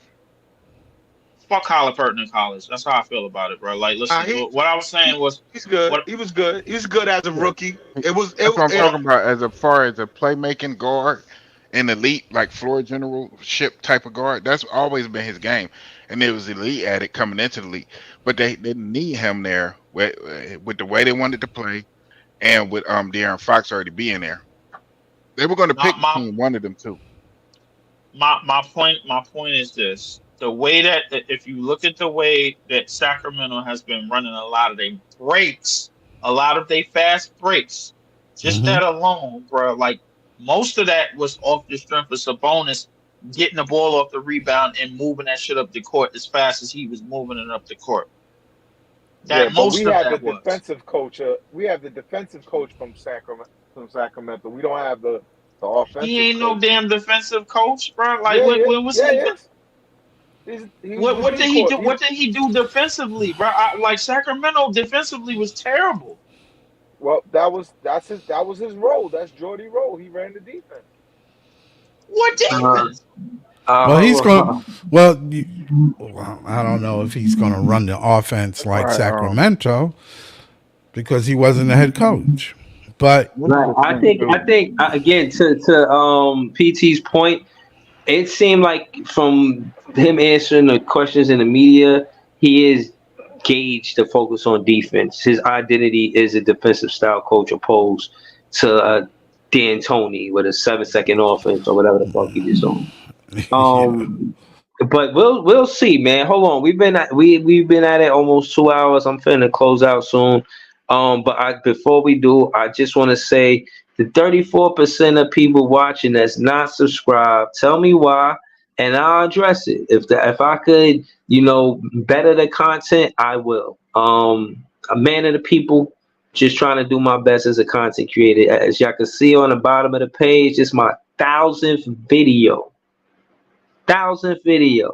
You know what I mean? And I know this ain't, bro, this probably ain't what you want to hear, but that's actually not a bad number as far as the YouTube is concerned. 34%.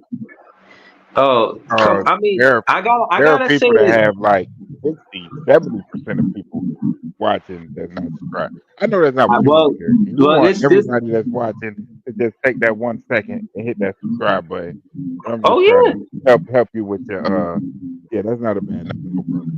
Hold on, let me say this. To the 34% of the people not watching, I gotta think some of you guys are out here what's it called? What's the word?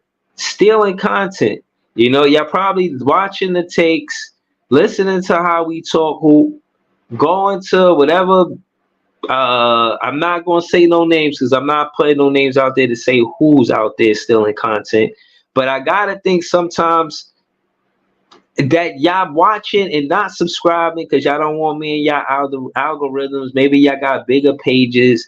Maybe y'all stealing content. But my thing is, at least hit the like button. How could you not? You either gotta like the video for you to watch it. You gotta like Yeah. if you watching it and you not liking it and subbing, why you watching it? Yeah, That's right. the puzzling. That's the part, priest, that puzzles me the most. Like Oh how yeah, oh could yeah. It don't cost you nothing to 34% do that. No, I'm people not trying to not say that sub or like the it's something to video? be happy about. I feel like, I mean, if you click on the video, I mean, you it's only right there once you click on it to say subscribe. You know what I'm saying? It Yeah. ain't hurt you. You know Yeah, what I'm saying? right. Yeah, and I was saying this earlier too. It don't take much for me to subscribe. Your ass can have a 20-second video. You can make me laugh one time. I'll probably never watch your channel after that, but I'll subscribe. You know what I'm saying? So to the fans that's watching that's not subscribed, I want to say, I have I don't have just get. like 800,000 subscriptions. I don't even know who all the subscriptions are. I was looking through my subscriptions the other day, and I was like, God damn, I might need to clear some of this out. You know what I'm saying? You And I gotta be pay. looking for Where your channels. pay at, Big Chris? You gotta pay. Huh? No, I'm talking about subscribing to other people. I did. I was trying to do something before. I don't got the energy to keep up with it. To be honest with you. I'm saying they Right. look at it and don't hit the like button. I don't get it. Yeah, that's Yeah, crazy. Hey, what's your like name, bro? it's like I don't think yeah, I've like ever met you before. right. At Game least over. connect. At least create like a anonymous user and then put in the comments like, yo, Breezy, you should do X, Y, and Z. Or just keep it real with me. Just say, yo, I like your content and I want to sub, but I think you should do this, that, and the third. And if you do, I'll subscribe. If it ain't no bullshit, I'll work my hardest to do it. Like I said, I put this in the comments to let y'all know. I want to say thank y'all to everybody that motivated me to do 1,000 videos. Cause this shit ain't easy, bro. I mean, it is if you're just gonna do it here and there now and again, but to stay consistent on YouTube, actually doing this on a regular basis, let me give you context of what I'm talking about.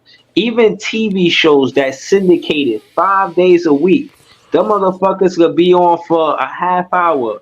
They only got 22 minutes worth of content because of their commercials. You got content creators out here giving you hours and hours upon hours of content.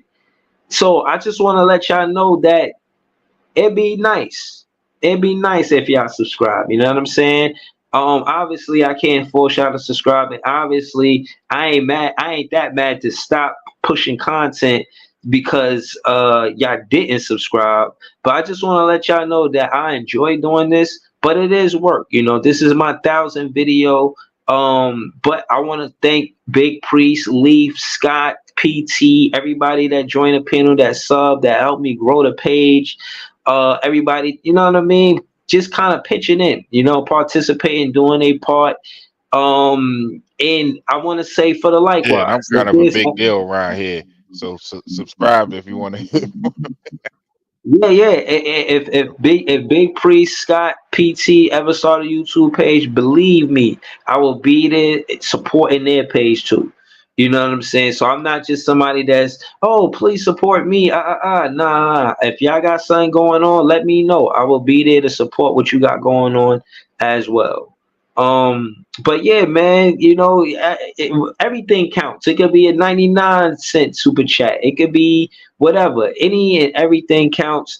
And I just want to let y'all know, to the people that are subscribed, a big thank you, 1,000 thank yous. And yeah, man, I said all that to say I'm gonna be back with more content really soon. So regardless if y'all subscribe or not, it's before I got to 722. I at one time was at 0, so I ain't tripping.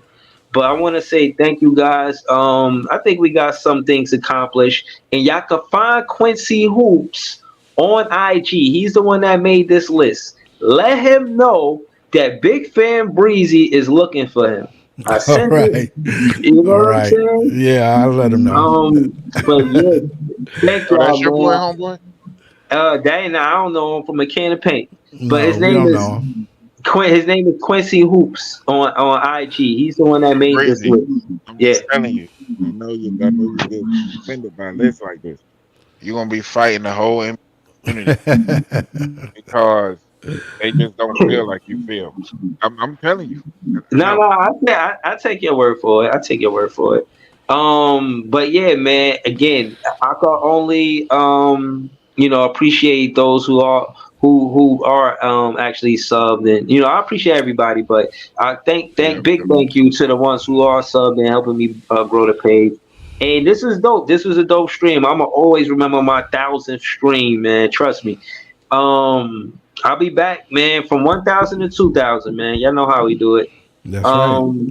Thank y'all for tuning in. We'll be back real soon. and then if you wanted to just like a brief side note, you can um or like when the season is going on, you can do videos review during the season and stuff too, talking about your thoughts and everything. Yeah, it don't always have to be live streams, and that kind of helps too.